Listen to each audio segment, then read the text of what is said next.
تو کیا جب تیرے پاس پہننے کو کپڑا نہ ہوگا، چلانے کو گیس نہ ہوگی، سویٹر نہ ہوگا، گرم چادر نہ ہوگی، جب تیرے پاس غریبی و فقیری آ جائے گی تب تو کیسے نیک عمل کرے گا؟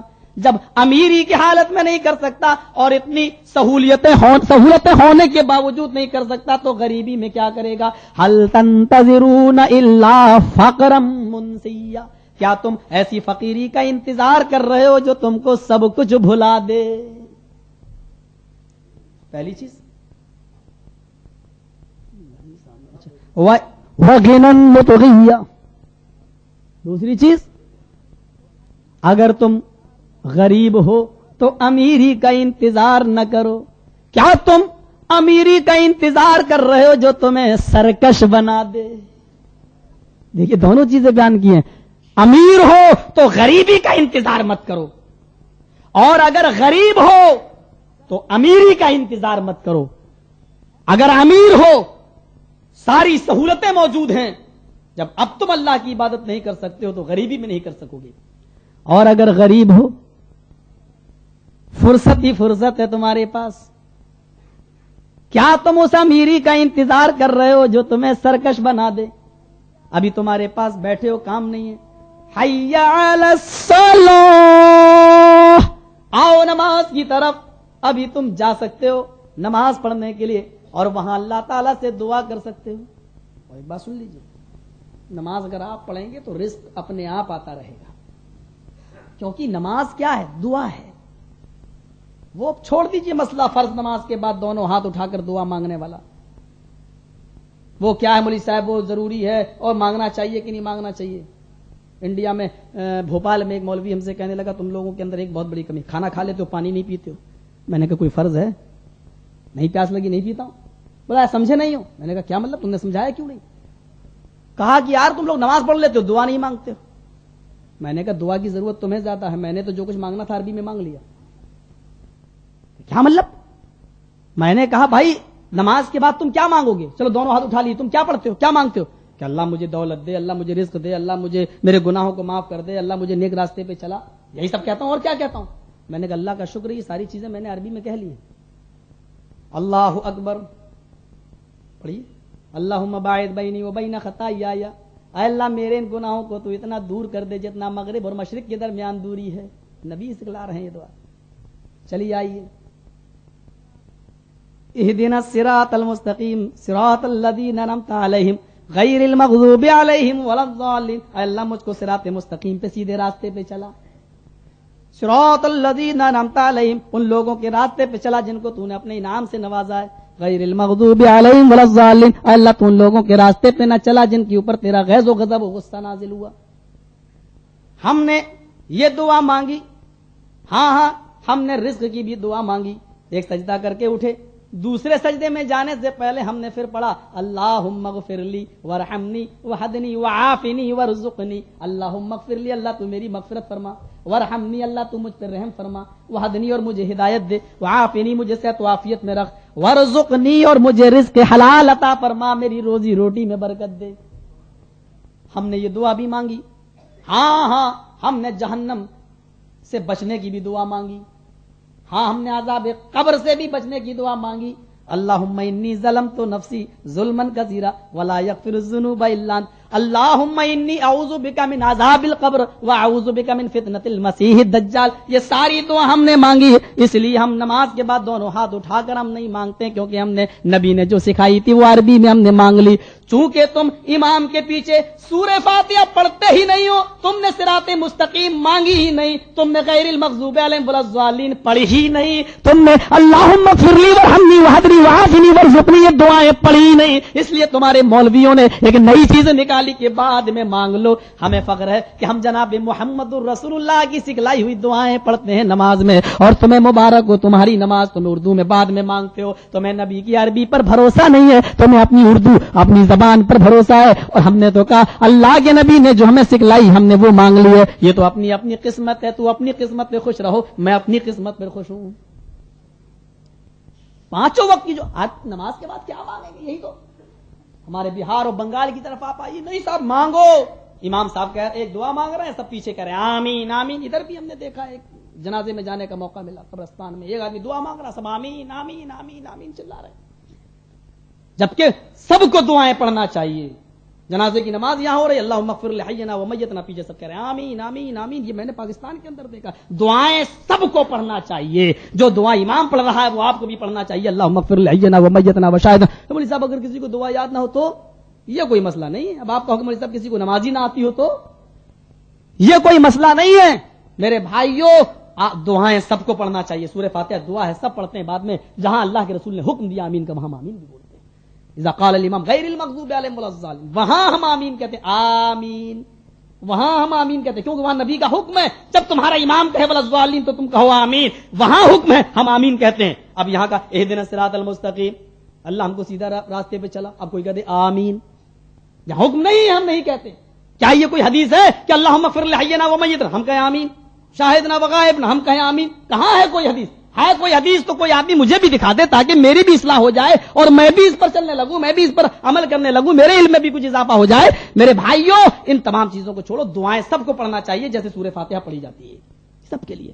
ہمارے جامعہ سلفیہ مرکزی دارالعلوم بنارس، ہمارے ہاں بہت بڑا ادارہ ہمارا مرکزی، وہاں کے مفتی ہیں مولانا رئیس احمد ندوی، بہت زبردست عالم ہے. اللمحات جیسی کتاب 5 جلدوں میں لکھی ہے انہوں نے. اور ابھی ہمارے یہاں سنت تحفظ سنت کانفرنس کرائی تھی دیوبندی بھائیوں نے. 50 سال تک انہوں نے محنت کی، تب 29 مسئلے اہل حدیثوں کے خلاف انہوں نے جمع کر کے پمفلٹ بانٹے تھے. 50 سال کی محنت کے بعد جب وہ پمفلٹ ہمارے مولانا رئیس احمد ندوی کے پاس آیا، انہوں نے 1 مہینے میں 29 سوالوں کا جواب دے کے ان کو پارسل کر دیا. لو 1 مہینے میں 1 مہینے میں ان کے مسئلوں کا حل دے دیا. لو جاؤ، اور بتا دیا کہ یہ کیا ہے، اپنی اپنی فلاں کتابیں اٹھا کے دیکھ لو. یہ تھے مولانا رئیس احمد ندوی. ان کا فتویٰ ہے کہ دعائیں سب پڑھنا چاہیے، ساری دعائیں پڑھنا چاہیے، حتیٰ کہ جو نماز تراویح میں پڑھا جاتا اللہم اہدنی فیمن ہدیت اور پیچھے آمین کہی جاتی ہے، ادھر بھی سب دعائیں پڑھنا چاہیے. امام کے پیچھے اللہم اہدنی فیمن ہدیت ہم کو بھی پڑھنا چاہیے، اللہم اہدنی فیمن ہدیت وعافنی فیمن عافیت. میرے پیارے ساتھیوں، دراصل صحیح بات جب آ جائے تو ہمیں اور آپ کو مان لینا چاہیے. یہ ہمارے مسلمانوں کا اور خاص طور سے ان لوگوں کا جو کتاب و سنت سے جڑے ہوئے ہیں، ان پر عمل کرنا ہے. ان کو زیادہ ضروری ہے کہ وہ عمل کریں، کیونکہ وہ داعی ہیں اور دعوت لے کر جائیں گے دوسروں کے سامنے. میرے بھائیوں ذرا غور کیجئے گا.